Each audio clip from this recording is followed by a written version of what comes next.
We were told that to keep a man, we must stay available, open, loving, soft.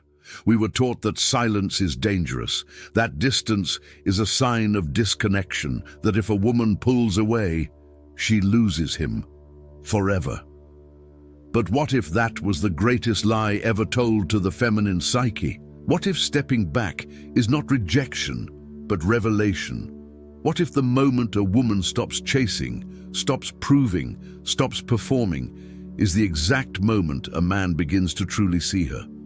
Not as a reflection of his fantasies, but as a force that challenges his very soul. Today, we explore a forbidden truth buried in Jungian psychology, one that threatens the foundation of codependent love, one that honors the woman who walks away, not as a manipulator, but as an initiator. These are the 7 archetypal reasons why men are magnetized by women who step away. Not because she's playing a game, but because her soul has remembered who she is. D. She shatters his anima projection. Carl Jung taught that men unconsciously project their inner feminine, their anima, onto women. He doesn't see her, he sees himself, reflected in the fantasy of her. When a woman is overly available, overly adaptable, overly accommodating, she becomes a mirror, not a mystery. He falls in love with his own reflection in her emotional compliance. But when she steps away, when she stops mirroring, she interrupts the illusion, the mask falls, and suddenly he is left, not with her image, but with his own emptiness. This withdrawal isn't cruelty, it's clarity. She no longer agrees to carry the weight of his unlived life. She refuses to be the container for his projected tenderness. And this rupture, this psychological death, forces him into a confrontation with his real inner feminine. It's not that she's less attractive, it's that she's finally real, and the unconscious always awakens in the face of realness. Her absence ignites his initiation. Every man carries a latent desire for spiritual initiation, but in modern culture, no one guides him, no elder, no rite of passage, no sacred ordeal. So the feminine becomes the gatekeeper, and paradoxically, it is not her presence but her departure that becomes his portal to transformation. When she steps back, he loses the emotional cradle he never had, the nourishment he outsourced, the comfort he expected, and in that loss, he is finally thrown into the wilderness of his soul. To the unaware, this feels like abandonment, but to the psyche, it is a sacred rupture. Without her to anchor his identity, he must now face the mirror of his own immaturity. She did not reject him, she initiated him. And whether he rises or regresses is the story of his becoming. She awakens his fear of true intimacy. Most men don't fear losing a woman's love, they fear being seen by it. When a woman is always present, always giving, always reaching, she allows him to remain emotionally evasive. He doesn't have to show up fully. Her energy fills the relational space, but when she steps back, the vacuum reveals everything he was avoiding. Suddenly, there is no one to impress, no one to perform for, no feminine gaze to disappear into, and in that stillness, he feels the echo of his own avoidance, the shame of being unprepared for her depth. It's not her distance he fears. It's the invitation to intimacy her silence demands, and her withdrawal breaks the mother wound spell. So many men unconsciously relate to women as maternal figures, not lovers, not equals, but emotional caretakers.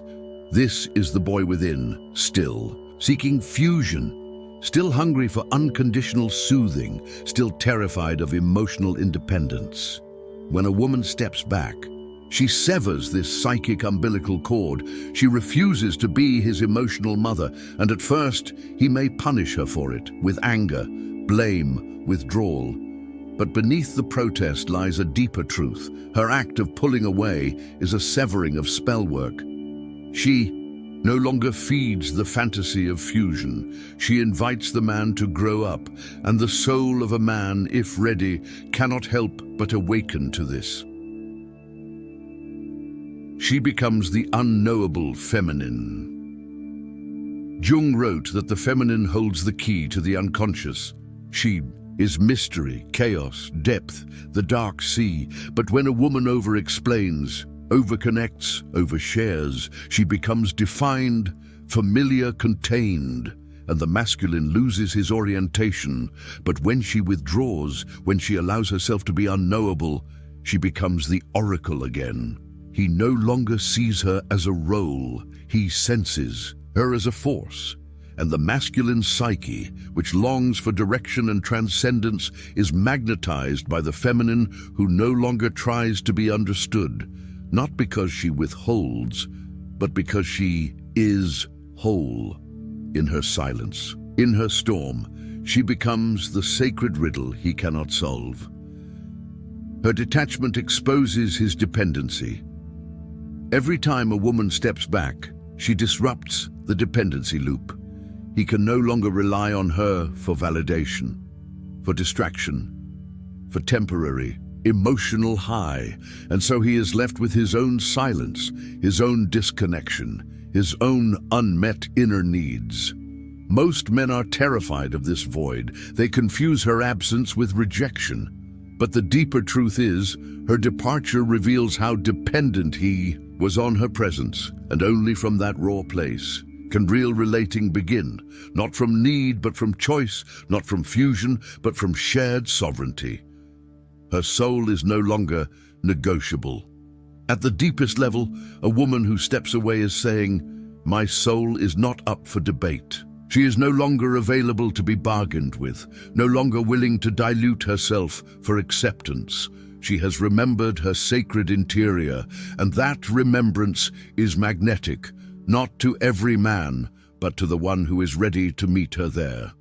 She doesn't chase, she doesn't convince, she doesn't explain herself into palatability. She simply stands whole, rooted, radiant in her enoughness, and in that stance, she becomes not just a woman, but a threshold, a temple, a mirror to the divine.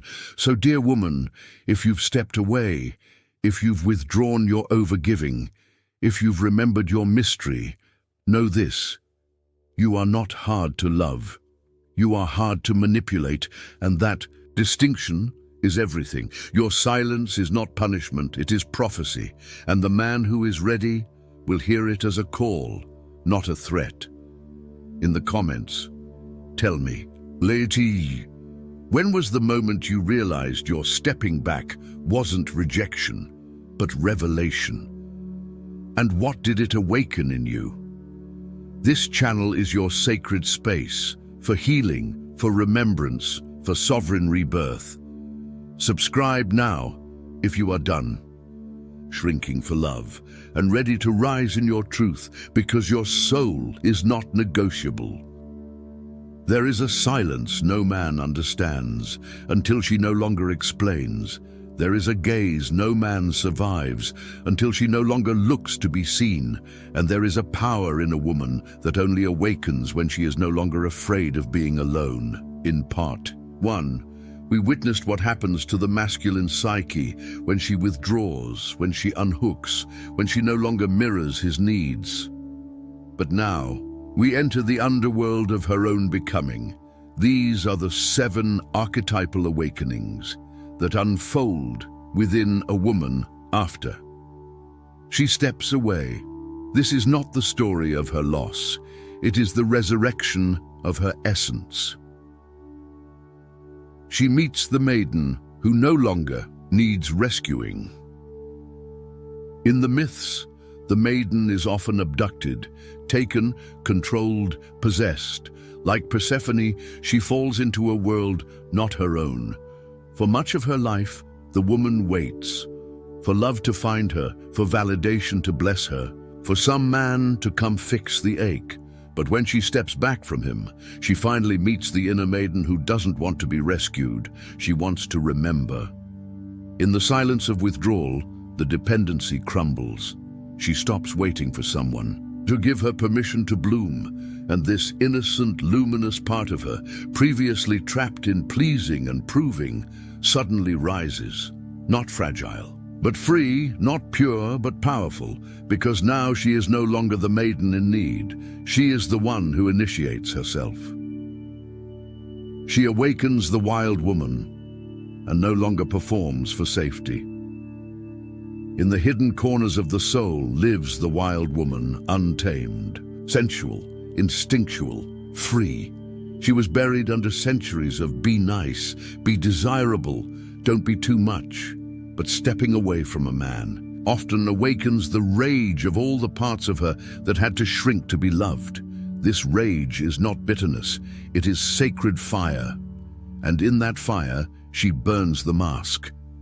The performative smile, the silence she used to survive, the femininity that was. Performative, not primal, she stops being likable and becomes honest, raw, true, loud, silent, whatever her soul demands.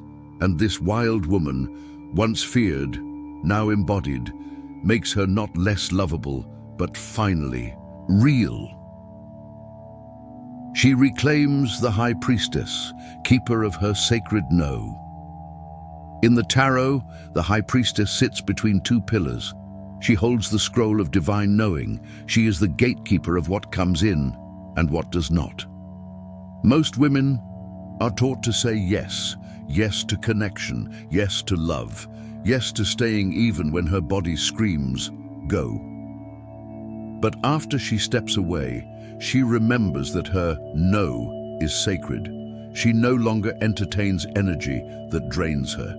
She no longer begs to be chosen. She chooses herself, and that priestess within, the one who sees beyond illusion, becomes her compass. She speaks less, but her silence is now thunder, and the man who once needed her compliance is now left facing a boundary he cannot cross with charm.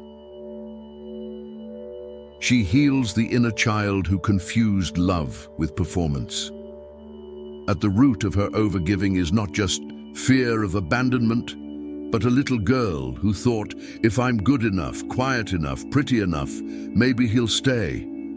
When she steps away, she hears the echo of that child's cry, and for the first time, she doesn't abandon herself. To soothe his discomfort, she picks up that inner child. She holds her, she says, you never had to earn it, not like this. And in doing so, the woman becomes her own mother, no longer addicted to proving her worth, no longer negotiating her safety, no longer seeking love in the arms of emotional starvation. She is now her own home, her own enoughness. She embodies the queen, the one who receives, not chases. The queen archetype is not desperate. She does not run after validation. She is not threatened by distance because she knows what is hers, cannot be lost, and what resists her energy is not aligned. After stepping away, the woman no longer settles. She no longer begs for breadcrumbs. She watches, waits, chooses, not from fear, but from fullness. This queen is not cold. She is warm, but untouchable by games. She doesn't compete, she doesn't manipulate, she doesn't shrink. She simply is rooted, radiant, receptive. And this energy, calm, contained, sovereign, is the most magnetic thing a woman can ever carry. She meets the crone, the part of her who no longer needs to be liked.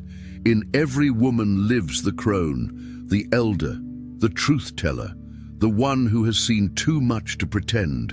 Most of the world punishes this energy because she threatens the illusion. But after heartbreak, after silence, after withdrawal, this inner crone awakens, and she does not beg to be adored. She blesses what aligns, she cuts what drains, and she no longer decorates herself for approval. Her wisdom is sharp. Her eyes see beyond performance, and this makes her dangerous. Not because she wounds, but because she no longer plays the game. She is the part of the woman that will never again abandon herself for belonging. She remembers the goddess, the source of all life, desire, and death. The ultimate feminine archetype is not fragile. She is life and death, eros and silence, creation and destruction. When a woman steps away, she begins to remember that she is not just a partner, she is the altar, and the man who truly desires her must approach with reverence. She is no longer available to be consumed, only to be witnessed, celebrated, respected, and met, not from hunger, but from presence.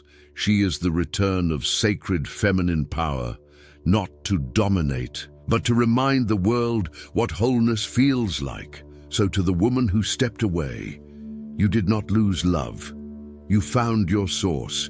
You did not become less feminine. You became the embodiment of all of it. The maiden, the wild woman, the queen, the crone, the goddess. Let no man, no fear, no story convince you otherwise. You are not here to be digestible. You are here to be divine. Tell me in the comments, which part of your soul reawakened when you finally stopped chasing? Which archetype have you remembered in your silence?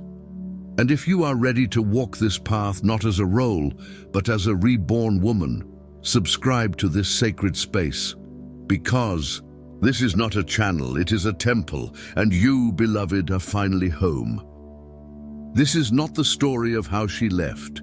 This is the story of how she returned, not to him, but to herself. She has died and risen 1,000 times through ache, abandonment, silence, and shadow. She has felt the terror of her own enoughness and the ecstasy of no longer needing to explain it. Now she steps back into the world, not as the girl who hoped, but as the woman who remembers. These are the 7 sacred integrations of a woman who has walked away and come home to her true power. She opens her heart without closing her boundaries. She no longer believes that love and sacrifice are the same. She knows now that a soft heart and strong spine can coexist, that she can hold space for another's pain without abandoning her own truth. She no longer chooses between love and self-respect, because her love is self-respecting. She opens not to be consumed, but to be met. Her yes now has depth, and her no is holy. She speaks from soul, not survival. In the past, she softened her voice, toned down her fire, made her wisdom more palatable. But the woman who has walked through herself no longer edits her truth for approval. She speaks slowly, clearly, deeply, not to be liked, not to be feared, but to reveal. Her words are medicine now, not manipulation, and the ones who are ready will hear her not just with ears, but with reverence. She becomes magnetic not through beauty, but through wholeness.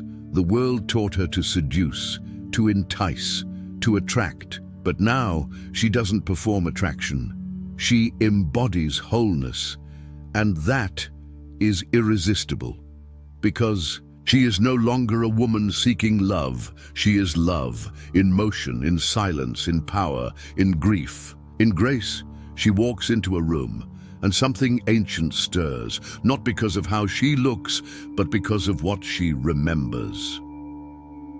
She no longer betrays herself to be chosen. Before, she twisted, she shrank. She said yes when everything inside her screamed no, because the fear of being alone was louder than her truth. But after stepping away, she discovered something deeper than belonging. She found integrity. Now, if love demands her self-abandonment, it is no longer love. It is nostalgia, fantasy, addiction. She no longer negotiates her wholeness for a place in someone else's story because she has written her own. She no longer fears her intensity. She channels it. She used to apologize for being too much, too emotional, too deep, too sensitive, too fierce. Now she knows her intensity is not a flaw, it is a force. She no longer dilutes her magic for fragile egos. She no longer turns down her volume to be digestible. She lets her passion move through her body, her truth pour through her voice, her vision shape the world around her, and the man who can hold this current will never again mistake it for drama, because he'll know this is what power feels like when it's embodied in the feminine. She leads without leaving the feminine. Once, she thought power meant becoming more like men, more logic, more hardness, more control, but now she leads from the body, from intuition, from sensation, from stillness. Her leadership is not command, it's coherence, not domination, but direction. She leads because she listens, not just with ears, but with her whole being. And those around her rise, not because she demands it, but because she reminds them of what's possible. She loves from overflow, not emptiness. This is the final truth, the woman who has stepped away and met every broken place inside herself no longer loves to be completed. She loves because she is full. She no longer begs for energy. She radiates it. She no longer chases. She attracts through alignment. Her love is not bait. It is blessing. She becomes not the lover, but the invitation to love itself, and the one who is ready will not try to possess her.